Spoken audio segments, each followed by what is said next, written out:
अस्सलाम वालेकुम students, I am रखा विद फ्रेंड्स मैथ एक्सरसाइज 1.3 हम ऑलरेडी कंप्लीट कर चुके हैं। तो आज हम चैप्टर 1 की जो है वो एक्सरसाइज 1.4 स्टार्ट कर रहे हैं। इस चैप्टर की लास्ट एक्सरसाइज, उसके बाद सिर्फ हमने इस चैप्टर की रिव्यू करनी है।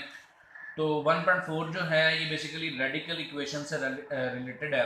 रेडिकल इक्वेशन वो होती है मेरे बेटा जो इक्वेशन जो है ऐसा expression which is under the radical या equation which is under the radical is called radical equation. अगर कोई इक्वेशन रेडिकल साइन के अंदर है तो उस इक्वेशन को हम क्या कहते हैं, रेडिकल इक्वेशन कहते हैं। ये रेडिकल इक्वेशन की डेफिनेशन है। तो मेरी इस चैप्टर की जस्ट डेफिनेशन की जो वीडियो आप उसको देख सकते हैं, उसमें सारी डेफिनेशन मैंने डिस्कस की है इस चैप्टर की। तो अब ये क्वेश्चन नंबर 1 सॉल्व करते हैं। बड़े सिंपल से क्वेश्चन है यार, ये बड़े इजी से हैं और ये शॉर्ट में इस एक्सरसाइज में से एक शॉर्ट लाजमी आना होता है रेडिकल से रिलेटेड। तो ये देख लीजिएगा ज़रा कि आपके पास 2x + 5 equal to square root में 7x + 16 है।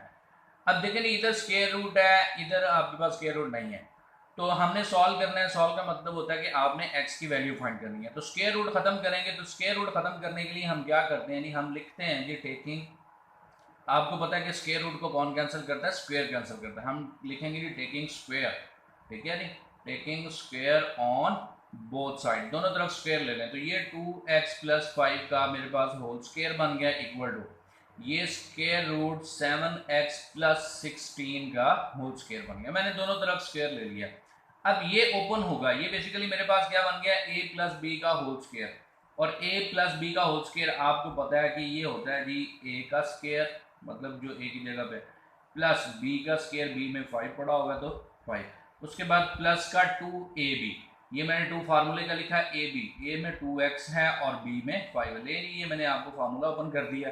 मैं डायरेक्टली भी लिख सकता था लेकिन मैंने ओपन करके दिखा दिया ताकि आप लोगों को कंफ्यूजन ना हो। तो यहाँ से स्क्वायर रूट स्क्वायर के साथ कैंसिल हो जाएगा, तो ये 7x + 16 बाहर रहेगा, ठीक है जी। अब इनको जरा सिंप्लीफाई कर लेते हैं। ये बन गया 4x², 5 का स्क्वायर 25 होता है, और इनको मल्टीप्लाई करें 2 * 4, 4 × 5 = 20, तो प्लस का 20x, वो वाली वैल्यूज भी दे लें, माइनस का 7x माइनस का 16 इक्वल टू क्या आ गया जी, 0 आ गया। अब ये 4x² एज इट इज आ गया क्योंकि और कोई स्क्वायर वाली वैल्यू है ही नहीं। तो 20x में से 7x माइनस करेंगे तो प्लस का आ गया जी 13x, और 25 में से 16 को माइनस करेंगे तो प्लस का 9 इक्वल टू 0। तो ये मेरे बच्चों के पास जी standard form of quadratic equation आ गई। ये standard form of quadratic equation है। अगेन हर एक्सरसाइज में मैं आपको बताता आ रहा हूँ, यहाँ पर आप चाहें तो क्वाड्रेटिक फार्मूला लगा लें, आप चाहें तो फैक्टराइजेशन कर लें। मैं फैक्टराइजेशन इसलिए करता हूँ, एक तो वो जल्दी खत्म हो जाती है, ठीक है नहीं। दूसरा, पेपर में जब आप फैक्टराइजेशन करते हैं मेरा बेटा, वो जल्दी खत्म होती है, आपका पेपर में टाइम बच जाता है। आपको पता है क्वाड्रेटिक फार्मूले वाला थोड़ा सा लेंथी हो जाता है, तो टाइम वेस्ट करने की जरूरत नहीं होती। तो आप फैक्टराइजेशन की अगर आपकी प्रैक्टिस अच्छी हो तो फैक्टर आपको वैसे ही याद हो जाते हैं, और इन क्वेश्चन में तो फैक्टर क्वेश्चन में दिए होते हैं। तो ये बड़े आसान सी होती है और जल्दी भी खत्म हो जाती है, और सबसे जरूरी बात जो आपका पेपर में टाइम बचाती है। अब देखिए ये फैक्टर 4 और 9 को मल्टीप्लाई करें तो 36 आता है, तो मेरा बेटा इनको ऐड करें तो 13 आता है। तो इसके फैक्टर यही है। तो ये आ गया जी 4x², तो प्लस का ही 4x प्लस का ही 9x प्लस का ही 9 इक्वल टू 0। लो मजे की बात, इन क्वेश्चंस के फैक्टर इजी में पड़े होते हैं। तो दोनों में से 4x कॉमन आ रहा है, तो अंदर रह गया जी x + 1, इधर से प्लस का 9 कॉमन आ रहा है, तो अंदर अगेन x + 1 रह गया इक्वल टू 0। तो x + 1 दोनों में से कॉमन आ गया, और यहाँ पर 4x प्लस का 9 इक्वल टू 0।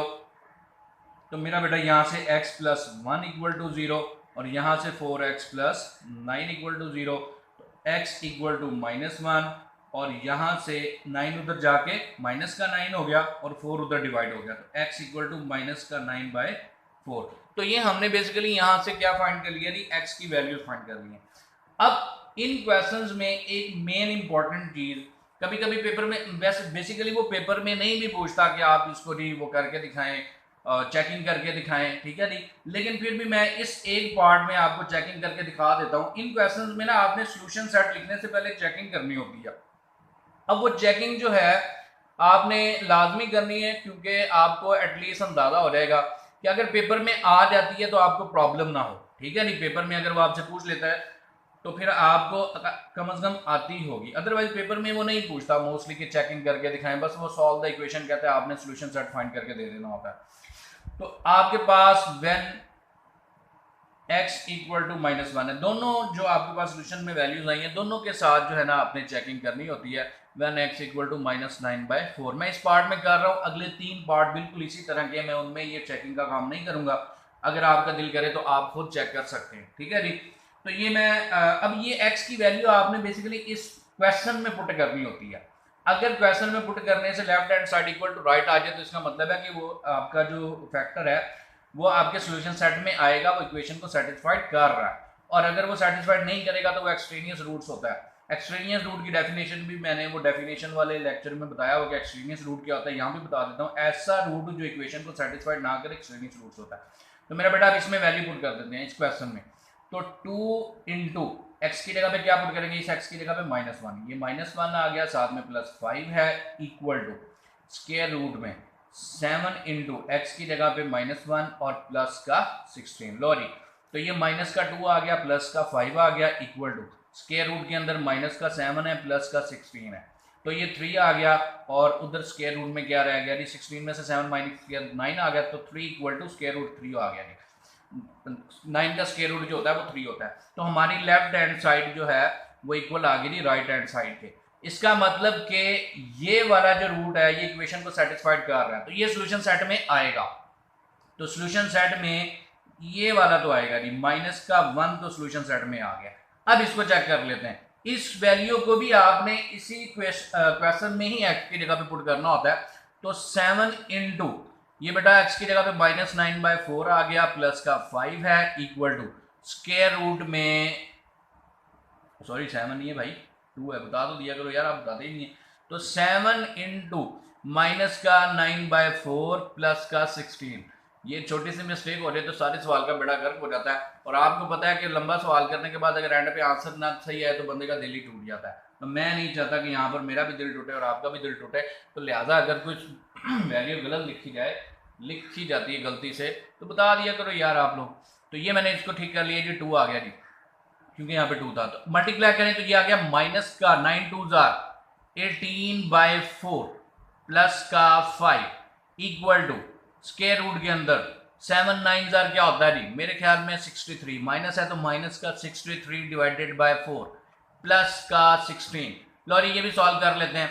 इधर भी एलसीएम ले लेंगे तो 4 एलसीएम में आ गया, माइनस का 18 एज इट इज, 5 4 20 प्लस का क्या आ गया जी 20, इक्वल टू यहां भी स्क्वायर रूट के अंदर भी एलसीएम लेके देख लेते हैं, क्या आ गया जी 4, माइनस का 63 एज इट इज, 4 को 16 से मल्टीप्लाई करें तो क्या आता है जी 64 आता है। तो ये इधर 2/4 रह गया, उधर आपके पास स्क्वायर रूट के अंदर 1/4 रह गया, तो 2 1 2 2 2 4, तो इधर 1/2 है। बेटे स्क्वायर रूट 1 का क्या होता है जी, 1 का स्क्वायर रूट 1 नहीं होता है और 4 का स्क्वायर रूट 2 होता है। लो ये भी सेटिस्फाइड हो गया, तो लेफ्ट हैंड साइड हमारी इधर भी क्या आ गई जी राइट हैंड साइड के इक्वल आ गई। तो इसका मतलब ये वाला रूट्स भी इक्वेशन को सेटिस्फाइड कर गया है, तो ये भी आपके पास सॉल्यूशन सेट में आएगा, माइनस का 9/4। तो यूं इस तरह हमारा ये क्वेश्चन जो है कंप्लीट होता है। बेसिकली क्वेश्चन हमारा यहीं पे कंप्लीट हो गया था, सॉल्यूशन हमने यहीं पे फाइंड कर लिया था। ये चेकिंग हम इसलिए करते हैं, हमें पता चल जाए कि सॉल्यूशन सेट में जो वैल्यू दी हुई है वो आपके पास कौन सी है और जो नहीं दी हुई एक्सट्रेनियस रूट्स है वो कौन सी आती है। तो इसलिए हम ये चेकिंग का अमल करते हैं। और आपको एक मजे की बात भी बता देता हूँ मेरा बेटा, आप यहाँ से चीजें याद रखें, ठीक है जी। पेपर में वो आपसे चेकिंग नहीं पूछता होता, यहाँ तक सॉल्व करें और एटलीस्ट आपको पता होना चाहिए, आपकी प्रैक्टिस इतनी होनी चाहिए कि आपको याद हो जाए कि सॉल्यूशन सेट में कौन सी वैल्यू आती है और कौन सी वैल्यू एक्सट्रेनियस रूट होती है। आप इस झंझट से ही बच जाएंगे, ठीक है जी, ताकि आप डायरेक्टली सॉल्यूशन सेट और एक्सट्रेनियस रूट पुट करें, बता दें उसको कि भाई ये इसका सॉल्यूशन सेट है और ये इसका एक्सट्रेनियस रूट्स है। तो यहाँ तक करने के बाद चीज़ें आपको इतनी आपकी प्रैक्टिस हो कि आपको याद हो जानी चाहिए। तो मैंने इसमें आप लोगों को चेकिंग भी करवा दी है, सॉल्यूशन भी फाइंड करके बता दिया है। अगले 3 पार्ट्स में मैं ये काम नहीं करूँगा। अगर आपका दिल करे चेकिंग करने को, मैंने बड़ा डिटेल में तरीका समझा दिया। जब एक्स की दोनों वैल्यूज़ आ रहे हैं उन दोनों वैल्यूज़ को अलग-अलग क्वेश्चन में पुट करें और देखें जी जो सेटिस्फाइड करेगा वो सॉल्यूशन सेट में आएगा, जो नहीं करेगा वो एक्सट्रेनियस रूट्स होगा। उसको सॉल्यूशन सेट में नहीं लिखते, अलग नीचे लिख के आगे लिख देते हैं जी एक्सट्रेनियस रूट्स। ठीक है जी। तो इस तरह ये आपका क्वेश्चन नंबर 1 आज कंप्लीट हुआ। तो नेक्स्ट वीडियोस में इंशाल्लाह मैं इनके बाकी के पार्ट्स की क्योंकि चेकिंग नहीं करूंगा तो वो जल्दी खत्म हो जाएंगे। तो नेक्स्ट वीडियो में इंशाल्लाह मैं इनके बाकी के तीनों पार्ट्स जो है क्वेश्चन नंबर 2, क्वेश्चन नंबर 3 और क्वेश्चन नंबर 4 इसके जो है ये यहाँ से मैं रेज कर देता हूँ क्योंकि आज इसमें मैंने क्वेश्चन नंबर 1 ही किया। तो नेक्स्ट वीडियो में क्वेश्चन नंबर 2, 3 और 4 हम सॉल्व करेंगे। अब तक के लिए इजाजत मेरे बेटा, अल्लाह हाफिज़।